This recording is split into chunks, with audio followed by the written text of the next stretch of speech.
রামে মেতেছেন দেশবাসী। 2024 সাল 22শে জানুয়ারি এই দিনটি দেশবাসীর কাছে আজীবন চিরস্মরণীয় হয়ে থাকবে। প্রধানমন্ত্রী নরেন্দ্র মোদীর হাতে প্রাণ প্রতিষ্ঠা হলো রামলালা। 496 বছরের বিতর্কের অবসান ঘটিয়ে অবশেষে রাম মন্দিরকে কেন্দ্র করে সেজে উঠল অযোধ্যা।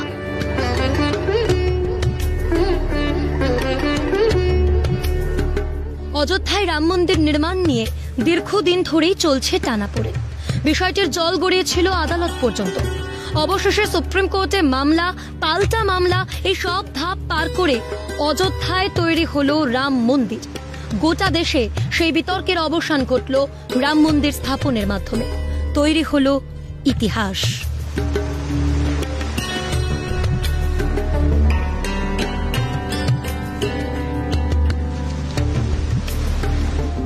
সেই ইতিহাসের দিকে তাকালে ফিরে যেতে হয় প্রায় 496 বছর আগে। 1528 সাল যখন অযোধ্যায় বাবরি মসজিদ তৈরি করালেন মুঘল সম্রাট বাবরের সেনাপতি মীর বাকি। বাবরি মসজিদ ছিল অযোধ্যায় রাম জন্মভূমিতে তৈরি হওয়া বিতর্কের মূল কারণ। সাল তখন 1885। সেই সময় ভারতে ব্রিটিশ রাজ সুপ্রতিষ্ঠিত। তখন ফৈজাবাদের জেলা আদালতের দ্বারস্থ হয়ে রামলালার মূর্তি স্থাপনের আবেদন জানিয়েছিলেন মহন্ত রঘুবীর দাস, যদিও সেই আর্জি খারিজ করে দিয়েছিল ব্রিটিশ আদালত। এভাবেই কাটল অনেকগুলো বছর। তবে ভিতরে বিতর্ক দানা বেঁধেছিল জানতেন সকলেই। এরপর সাল যখন 1949, ভারত স্বাধীন হওয়ার 2 বছর পর বিতর্কিত বাবরি মসজিদের কাঠামোর মূল গম্বুজের নিচে স্থাপিত হলো রামলালার মূর্তি। সেই সময় বহু ভক্ত রামের পুজোর জন্য সেখানে এসে ভিড় জমাতেন। তবে অযোধ্যার সেই স্থানে মন্দির এবং পুজো নিয়ে বিতর্ক থামেনি। 1950 সালে আদালতে মামলা করে রামলালার পুজোর অনুমতি চাইলেন গোপাল সিমলা এবং মহন্ত রামচন্দ্র দাস। অপরদিকে 1959 সালে বিতর্কিত জমির মালিকানা দাবি করে মামলা করল নির্মোহী আখড়া। 1981 সালে বিতর্কিত জমির মালিকানা দাবি করে আদালতের দ্বারস্থ হল উত্তরপ্রদেশ সেন্ট্রাল সুন্নি ওয়াকফ বোর্ড। এভাবেই চলল 1986 সাল অবধি। 1986 সালের 1 ফেব্রুয়ারি বিতর্কিত কাঠামোর ওই দরজা হিন্দুদের পুজোর জন্য খুলে দিতে বলে ফৈজাবাদের আদালত। তবে আচমকাই 1528 সালে তৈরি হওয়া ওই বিতর্কিত সৌধটি ধ্বংস হয়। স্বাধীন ভারতের ইতিহাসের সবচেয়ে বিতর্কিত তারিখগুলির মধ্যেই অন্যতম তারিখ হিসেবে উঠে আসে 1992 সালের 6 ডিসেম্বর, যেদিন উন্মত্ত জনতার হামলায় ওই বিতর্কিত সৌধটি ভেঙে পড়ে। এরপর থেকেই রাম জন্মভূমি বাবরি মসজিদ বিতর্কের মোড় ঘুরতে থাকে। 1993 সালের 3রা এপ্রিল অযোধ্যার বিতর্কিত জমির দখল আসে কেন্দ্রীয় সরকারের হাতে।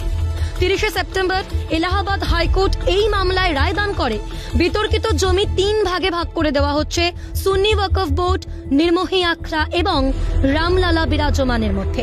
তবে এলাহাবাদ হাইকোর্টের সেই রায়তেও 2011 সালের 9 মে স্থগিতাদেশ দেয় সুপ্রিম কোর্ট। তখনও অযোধ্যার রাম জন্মভূমি অপেক্ষা করছে 5 শতাব্দী ধরে রামের জন্মভূমিতে রামের প্রাণ প্রতিষ্ঠার। কিন্তু আইনি লড়াই থামতেই চায় না। 2017 সালে এই মামলার শুনানির জন্য 3 বিচারপতির বেঞ্চ গঠন করল সুপ্রিম কোর্ট।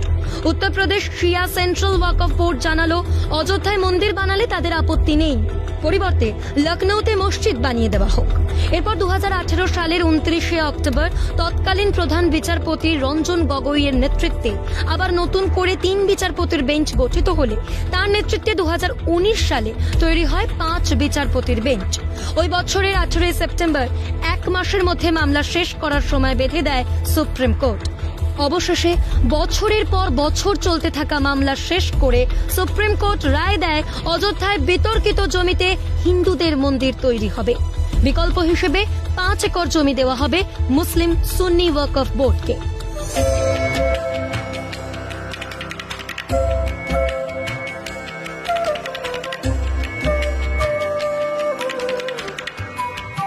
তারপর 2020 সালের 5ই আগস্ট ভূমি পুজো করে অযোধ্যার রাম মন্দিরে ভিত্তিপ্রস্তর করেছিলেন প্রধানমন্ত্রী নরেন্দ্র মোদী।